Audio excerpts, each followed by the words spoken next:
Extension नहीं लूंगा, 5 हफ्ते बाद रिटायर्ड हो जाऊंगा।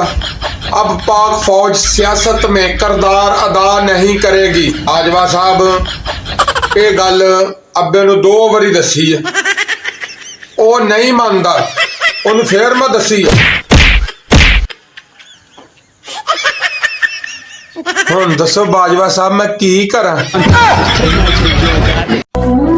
इमरान खान साहब तुसी 9 अप्रैल दी रात नूं पुछया सीगा कोई रह तो नहीं गया जड़ा मेरे खिलाफ ना होवे। हाँ जी जनाब, वो रह गया सीगा, वो आ हराम दा सीगा सिलेक्शन कमीशन। सोने की कदर सनार जानता है, लाहौर नहीं। इमरान खान की कदर हलाली जानता है, हरामी नहीं। अगर तुम उसे हरा नहीं सकते तो उसे नाहल कर दो।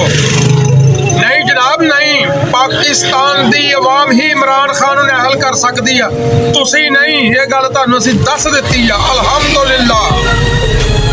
कराची के बलदियाती इलेक्शन क़यामत तक मुलतवी। अवाम आखिरत की तैयारी करे, सिलेक्शन कमीशन ऑफ पाकिस्तान।